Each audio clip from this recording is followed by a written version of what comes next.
Area या जिसको safety zone भी कहा जाता है, वहाँ पे इकट्ठे होते हैं।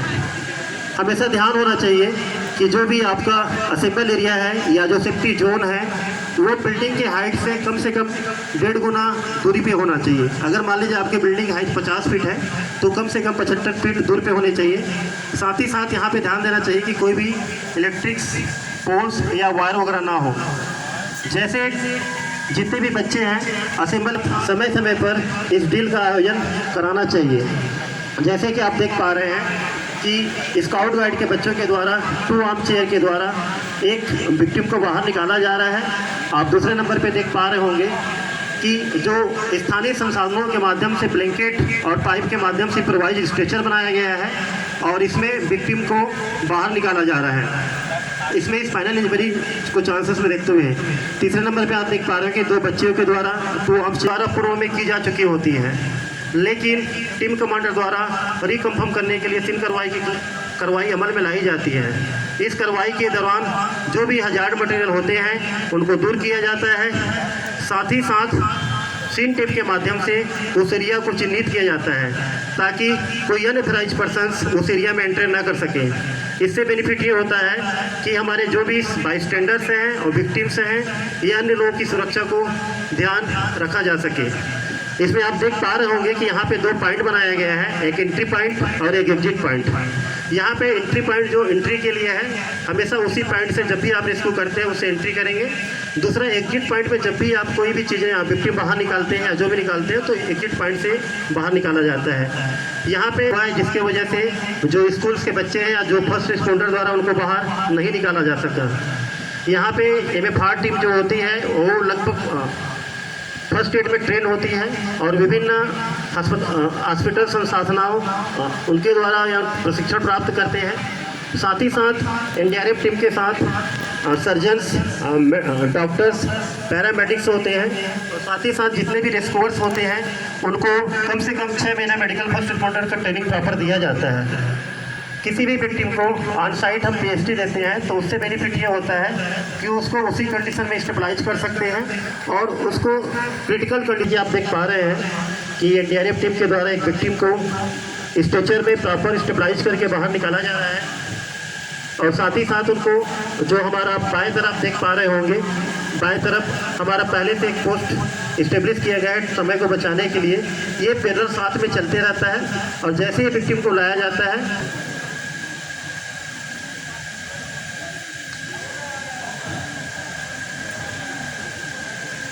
साथ ही साथ NDRF टीम के साथ आती है। जैसे ही मेडिकल फर्स्ट रिस्पॉन्डर की टीम यहाँ पे पहुँचती है, टीम कमांडर के द्वारा CS अंदर जाना पड़ता है। यहाँ पे पूरे भवन को निरीक्षण करने के बाद उस एरिया को आइडेंटिफाई किया जाता है, चिन्हित किया जाता है जहाँ से हमारा अप्रोच आसान हो। और आप देख पा रहे होंगे कि एक इंस्पेक्शन होल बनाया जा रहा है इलेक्ट्रिक ड्रिल मशीन के माध्यम से। अलग अलग एक माध्यम को कटिंग करने के लिए अलग अलग इक्विपमेंट का इस्तेमाल किया जाता है। इंस्पेक्शन होल का फ़ायदा ये होता है कि वो हम सर्चिंग मेथड में इस्तेमाल कर सकते हैं। जो टेक्निकल गैजेट होते हैं उसके माध्यम से हम उसको इक्विपमेंट है वो लगभग 4 मीटर तक एक्सटेंड कर सकता है। साथ ही साथ पीछे आप एक LCD देख रहे होंगे। LCD के माध्यम से आप विक्टिम के लोकेशन को आइडेंटिफाई कर सकते हैं, साथ ही जाएगी।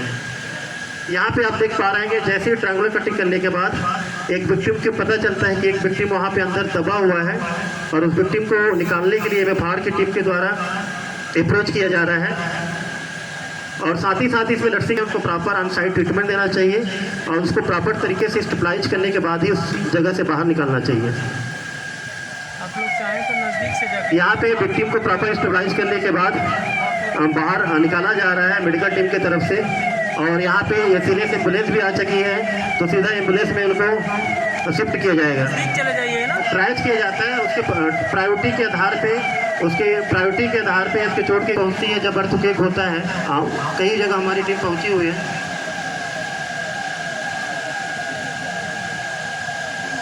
तो जितने भी रोड कम्युनिकेशन से अर्थक्वेक पे आप सिनेरियो में देखे होंगे, नेपाल में हम जब हमारी टीम गई थी तो जितने भी रोड कम्युनिकेशन वगैरह ब्लॉक हुए थे और टीमें को हेली के माध्यम से उतारा गया था। तो यहाँ पे हमारी टीम हेली ट्रेनिंग किस तरीके से करती है और किस तरीके से हेली के से नीचे उतरती है उसका एक डेमोन्स्ट्रेशन दिया जा रहा है।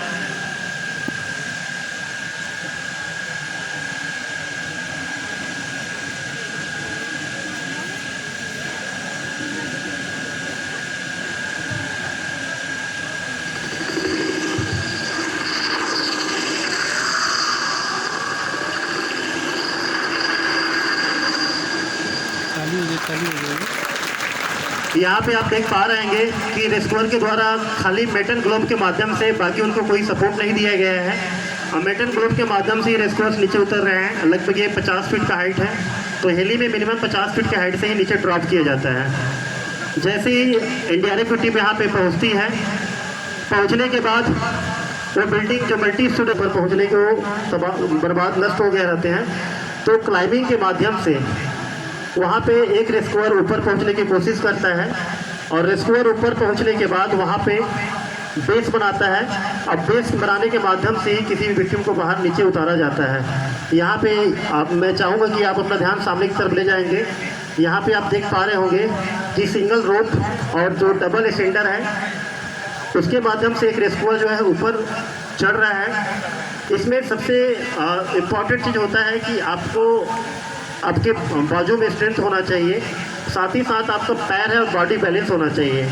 आप सामने देख पा रहे होंगे कि ये जो रोप है वो जो सिंपल रोप है उस तरीके का रोप नहीं है, ये लाइनोन से बना हुआ रोप रेस्क्यू में इस्तेमाल किया जाने वाला रोप है।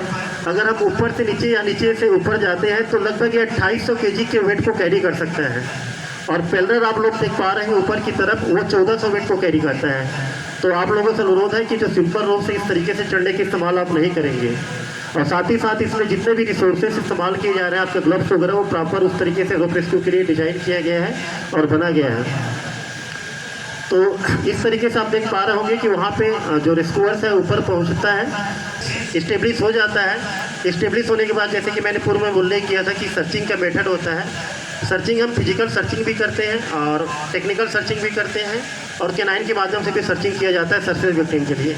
लेकिन रोप रेस्क्यू में जो सर्चिंग मेथड है उसको सीट ट्रेपलिंग कहा जाता है। सीट ट्रेपलिंग के माध्यम से जो मल्टीपल स्टोरी होता है उसको सर्च किया जाता है।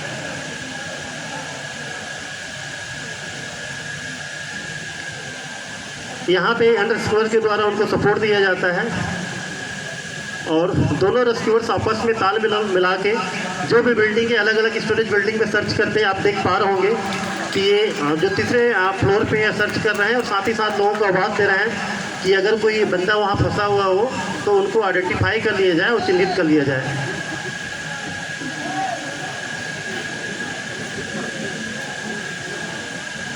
ये एक सर्चिंग पैटर्न है।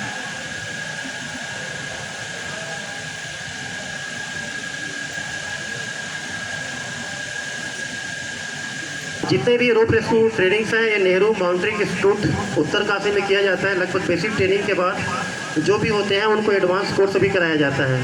और जितने भी देख रहे हैं पा रहे होंगे हमारे रेस्क्यूअर जो हैं advance course plus heli training course जो मानेसर के अंतर्गत किए हुए हैं। और ये वही मैं आप पुनः एक बार ध्यान आप सामने तरफ ले जाना चाहूँगा, जो सस्पेंशन मेथड के माध्यम से एक बच्चे को नीचे उतारा जा रहा है। जब भी हम कोई रेस्क्यू करते हैं तो बच्चे, बूढ़े या महिलाओं को प्रायोरिटी दी जाती है, और उसी प्रायोरिटी के आधार पर विक्टिम को बाहर निकाला जाता है। एक छोटा सा बच्चा आप देख पा रहे होंगे कि एक रेस्क्यूअर के द्वारा नीचे उतारा जा रहा है, और उस बच्चे को आप भी ताकि किसी प्रकार की चोटों की संभावना को नकारा जा सके। दूसरा, पुनः मैं आपको ध्यान सामने को ले जाना चाहूँगा, जैसे कि आप देख पा रहे हैं कि रोप के माध्यम, इसको हम एल्पाइन मेथड बोलते हैं। एल्पाइन मेथड में जनरली विक्टिम को, अगर आपके पास स्ट्रेचर वगैरह ना हो तो इस तरीके से रोप के माध्यम से भी किसी विक्टिम को आप जो होश में है, उन विक्टिम को, जो कॉन्शियस विक्टिम है, उसको इस तरीके से नीचे उतारा जा सकता है। इसमें आप देख पा रहे होंगे कि ऊपर जो बिलेयर्स हैं और नीचे जो सपोर्टर हैं, इनका बहुत अहम रोल होता है। यहाँ दोनों तरफ से बिले दिया जा रहा है ताकि उसकी स्पीड को और उसको नियंत्रण किया जा सके उनके बॉडी वेट पे।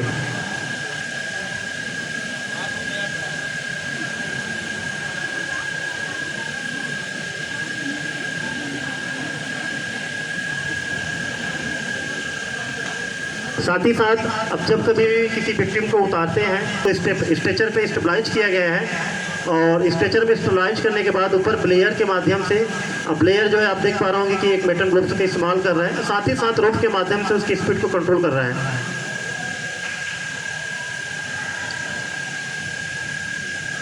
इसमें आप एक और देख पा रहे होंगे जो रोप के साथ लगा हुआ, उसको कैराबिना बोलते हैं।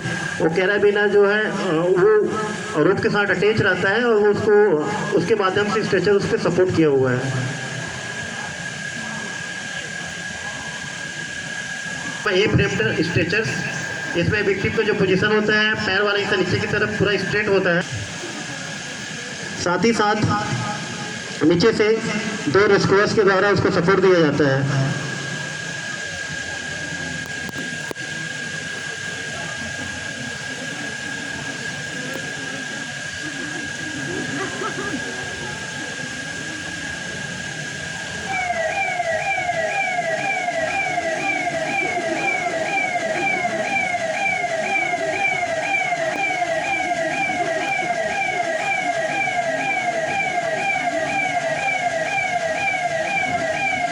इसमें जब भी विक्टिम को नीचे की तरफ उतारा जाता है फ्रेम स्ट्रक्चर में, ऐसा ध्यान रखना है क्योंकि इसमें जो विक्टिम है पूरा स्टैंडिंग पोजीशन पे है, वर्टिकल पोजीशन पे है, तो जब भी विले दिया जाए इसको काफ़ी स्मूथली विले दिया जाए। साथ ही साथ नीचे सपोर्ट के लिए उस तरीके से सपोर्टर आपके पास हो जो इसमें वेल ट्रेंड हो।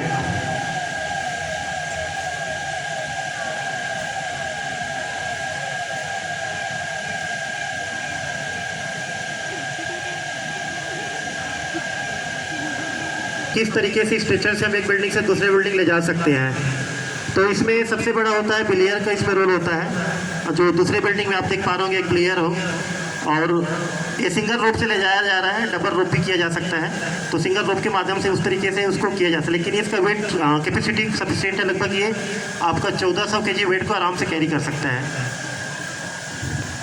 दूसरा आप देख पा रहे होंगे कि अगर आपके पास फुल बॉडी हार्नेस हो या फुल बॉडी हार्नेस हो तो उसको किस तरीके से उसको नीचे उतारा जा सकता है अगर विक्टिम कॉन्शियस है तो।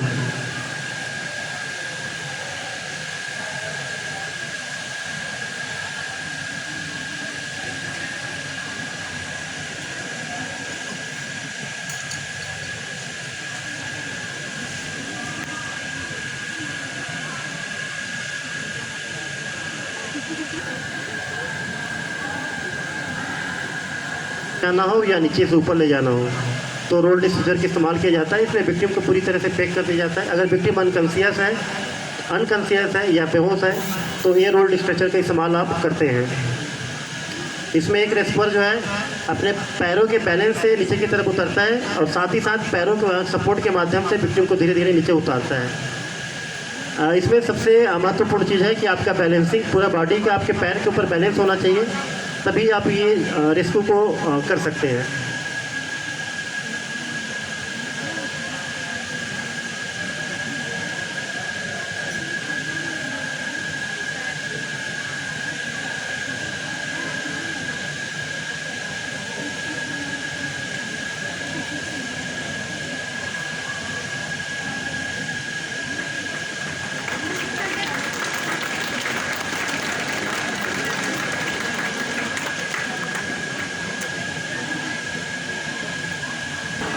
जितने भी टीम को क्लोज करने के लिए यहाँ पे आदेशित किया जाता है, जनरली रोप रेस्क्यू की क्लोजिंग तभी की जाती है जब बिल्डिंग को आफ्टर शॉक आते रहते हैं, तो जितना जल्दी हो सके पोस्ट को छोड़ना होता है। तो यहाँ पे आप देख पाएंगे कि पोस्ट को किस तरीके से हम लास्ट में छोड़ते हैं और साथ ही साथ किस तरीके से हम लास्ट सर्चिंग करते हैं, क्योंकि किसी भी विक्टिम की आखिरी संभावनाओं को हम नहीं छोड़ सकते।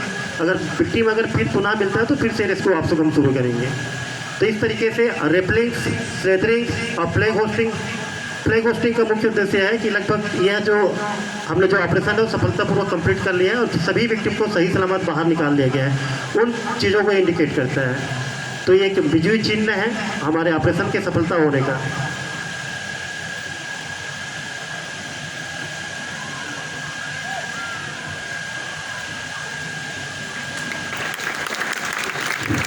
एक आप देख पा रहे हैं कि अग्रेसर के द्वारा जो नेशनल फ्लैग को लहराया जा रहा है, जो इस ऑपरेशन के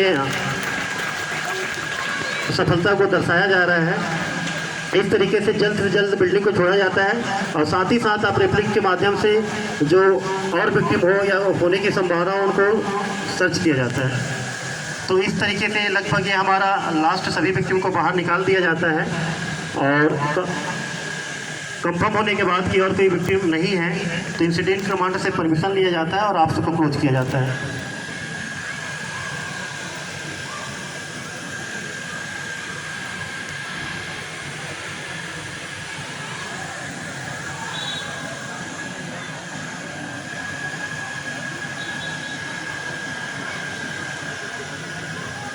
respected